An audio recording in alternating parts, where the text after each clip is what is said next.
সেজদা হবে আল্লাহর জন্য। আপনি একটা বিষয় নিয়ে চিন্তা করেন, প্রচন্ড শীতের মধ্যে, প্রচন্ড গরমের মধ্যে, শীত এবং গরম দুইটার সময় আপনি দেখেন, শীত যখন আসে আমরা সারা শরীর কাপড় দ্বারা ঢাইকা রাখি, ঠিক কিনা?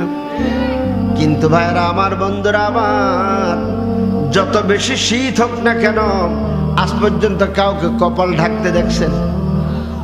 কপাল ঢাকে কেউ? কে ঢাকে না? কে কপালে কি শীত করে না? কথা কন। কপালের শীতটা অত তীব্র অনুভূত হয় না। সুবহানাল্লাহ বলেন। আমার আল্লাহ বলে, গোলাম, ও গোলাম, যত প্রচন্ড তীব্র শীত হোক না কেন, যত প্রচন্ড গরম হোক না কেন, প্রচন্ড গরমের মধ্যে তোমার কপালে বাতাস দিতে হয় না, প্রচন্ড শীতের মধ্যে তোমার কপালটাকে ঢেকে রাখতে হয় না। আল্লাহ পাক বলেন, কেন জানো? কারণ আমি আল্লাহ রাব্বুল আলামিন তোমার এই কপালটাকে এয়ার কন্ডিশন বানাইয়া দিয়েছি। এটা শীতও লাগে না, গরমও লাগে না, এটা নহে শীত নহে গরম, এয়ার কন্ডিশন। এই জন্য আমি আল্লাহ করে দিয়েছি। কারণ শীতকালে যদি প্রচন্ড শীত লাগে, কপালের মধ্যে যদি প্রচন্ড শীত লাগে, কপালটা তোমাকে ঢেকে রাখতে হবে। আর কপালটা যদি তুমি ঢেকে রাখো, এই ঢেকে রাখা কপালটাকে যখন তুমি উদাম করবে, যখন তুমি উতলা করবে, যখন তুমি ঢাকনা খুলে ফেলবে, তখন তোমার কষ্ট হবে।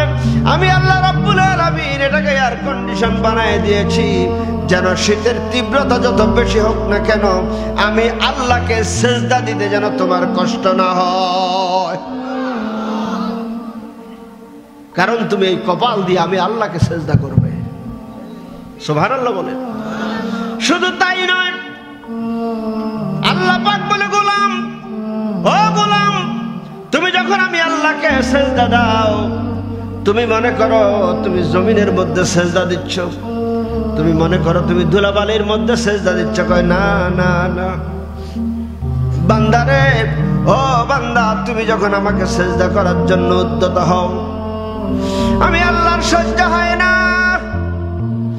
আমার রহমতের দরিয়ায় জোয়ার উঠে যায়, আমার রহমতের দরিয়ায় ঢেউ খেলে যায়। তুমি যখন আমাকে সেজদা করার জন্য উদ্যত হও, তোমার কপালটা জমিনে লাগার আগে আমি আল্লাহ তোমার কপালের নিচে আমার কুদরতি কদম বিছায়া দে। তুমি জমিনে সেজদা করো না, তোমার সেজদাটা আমি আল্লাহর কুদরতি কদমের উপরে পড়ে। আল্লাহু আকবার। এত দাম সেজদা। কাজে এই সেজদা যত্রতত্র দেওয়া যাবে। এই সেজদা কার জন্য? জোরে বলেন। একমাত্র আল্লাহর জন্য এই কপাল। কার জন্য? একমাত্র আল্লাহর জন্য। এই কপাল আর কারো কাছে নত হবে না, আল্লাহ ছাড়া, ঠিক কিনা? কিন্তু অত্যন্ত দুঃখের বিষয়, আমাদের দেশে কিছু বেসরা ভণ্ড বেদাতি রয়েছে, যারা যারা কিছু কিছু মাজারের মধ্যে গিয়ে তারা সেজদা করে। আছে না নাই? আছে না নাই? ওই সমস্ত ভণ্ডদের সাথে আমাদের কোনো সম্পর্ক আছে নাকি? কোনো সম্পর্ক নাই, কোনো সম্পর্ক নাই। মাজারে সেজদা হবে না, মাজারে হবে জিয়ারত। জোরে বলেন, জোরে বলেন। মাজারে কি হবে? মাজারে হবে জিয়ারত, কবরে হবে জিয়ারত, সেজদা হবে না। কারণ কি? যেই কবরের পাশে আপনি দাঁড়িয়ে জিয়ারত করবেন, কিতাবে এসছে ওই কবরের মানুষটা জিয়ারতকারী মানুষটাকে চিনে। জোরে কন্যা সুবহানাল্লাহ। কবরের মানুষটা কি জিয়ারতের মানুষটাকে? শুধু তাই নয়, আপনি যখন জিয়ারতে যাবেন, আজকে আপনাদের আমি বলে যাই, আপনার বাবার কবর যখন জিয়ারত করবেন, সব সময় কেবলাকে পিছনে রেখে কবরের পশ্চিম পাশে দাঁড়াবেন। কোন পাশে? সবাই বলেন। পশ্চিম পাশে দাঁড়াবেন। পশ্চিম পাশে দাঁড়াতে গিয়ে আপনি একটু পায়ের কাছে গিয়ে দাঁড়াবেন। কিসের কাছে? পায়ের কাছে গিয়ে দাঁড়াবেন। কারণ আমার আপনার বাবা মাকে যখন আমরা কবরের মধ্যে রেখেছি তখন তার মাথাটা ছিল উত্তর দিকে, পাটা ছিল দক্ষিণ দিকে, তার মাথাটা কেবলার দিকে একটু হেলানো ছিল, ঠিক কিনা? আপনি যখন পায়ের কাছে দাঁড়াবেন তখন আর ওই কবরের মানুষটা আপনাকে দেখতে কষ্ট হয় না। জোরে জোরে জোরে বুঝতে পারছেন? তাহলে আমরা দাঁড়াবো কোথায়? পায়ের কাছে, পায়ের কাছে দাঁড়াবো। আর কবর যখন জিয়ারত করবেন কবরের পাশে গিয়ে সালাম দিবেন। কি দিবেন? আসসালামু আলাইকুম ইয়া আহলাল কবর। অন্তত এইটুক বলবেন, পুরাটুক না পারলেও এইটুক বলে আপনি দাঁড়িয়ে যাবেন। কিছুক্ষণ দাঁড়িয়ে থাকবেন, কিচ্ছু পড়বেন না। কিছুক্ষণ কি করবেন? দাঁড়িয়ে থাকবেন। কিছুক্ষণ দাঁড়িয়ে থাকবেন, কিছু না পড়ে, সূরা কেরাত না পড়ে যতক্ষণ দাঁড়িয়ে থাকবেন ততক্ষণ পর্যন্ত ওই কবরের মানুষটা সরাসরি আপনাকে দেখে। আল্লাহু আকবার। আর যখনই আপনি আউযুবিল্লাহ বিসমিল্লাহ পড়া শুরু করেন তখন আপনার মাঝে আর ওই কবরের মানুষটার মাঝে একটা পর্দা পড়ে যায়। জোরে বলেন না সুবহানাল্লাহ। তখন সে আর দেখতে পায় না। এই যে কবরের মানুষগুলো আমাদের অবস্থা দেখে কি দেখে না?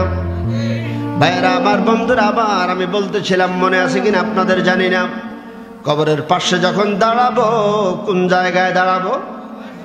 সবাই বলেন, সবাই বলেন। পায়ের কাছে দাঁড়াবো। কেবলা থাকবে পিছনের দিকে, কবর থাকবে সামনে, অর্থাৎ পূব দিক ফিরে দাঁড়াবো। কোন দিক? পূব দিক ফিরে দাঁড়াবো। পূব দিক ফিরে দাঁড়াইলে ওই কবরের মানুষটা আপনাকে দেখতে পাবে। জোরে বলুন সুবহানাল্লাহ। শুধু তাই নয়, বর্তমানে আমাদের সমাজে কিছু কিছু রেওয়াজ চালু হয়ে যাচ্ছে। আমি আপনাদের খেদমতে বলে যাই রে বাবা, হায়াত কার কতদিন আছে বলা যায় না। এই চেয়ার থেকে উঠার ক্ষমতাও কিন্তু আমার নাও থাকতে পারে। কথা কন, এর মধ্যেও তো আজরাইল আসতে পারে। আপনারা এখানে বসা আছেন, উঠার ক্ষমতা আছে কারণ? আছে? কেউ নেই, কেউ নেই।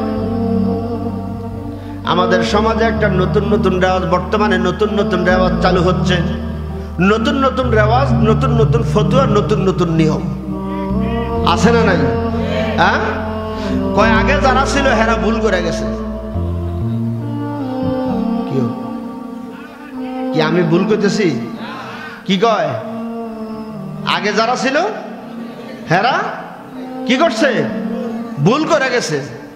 আরে শুদ্ধ আলার ঘরে শুদ্ধ আলা, শুদ্ধ আলার ঘরে শুদ্ধ আলারে। আগে যারা ছিল তারা ভুল করে গেছে, মানলাম তোমার কথা। আগে যারা ছিল তারা যদি ভুল করেই যায় তাহলে তোমার তো জন্ম যায় দিছে, হ্যাঁ তো আগের লোকই। কথা কয় না? হ্যাঁ, তোমার জন্ম দিয়ে ওকে ভুল করছে? হ্যাঁ, কি কথা কন না কেন? আমি ভুল করলাম, রাগ করতেছেন আমার কথা? যদি ভুল করে থাকে তো তোমার জন্ম দিয়েও তো ভুল করছে, তাহলে তো তোমার জন্মের মধ্যে সমস্যা। তুমি কোন জায়গায় কি বলো? মাথায় কিছু আছে তোমার? তুমি যে কথা বলতেছো, কি বলতেছো, মাথায় কিছু আছে? একটু চিন্তা ভাবনা করে কথা বলবে। তোমার এই কথাটা কোন জায়গায় গিয়ে লাগছে? কথা বলেন। খালি কথা বললে হবে না। সম্মানিত সুধী ভাইরা আমার, আপনি দেখবেন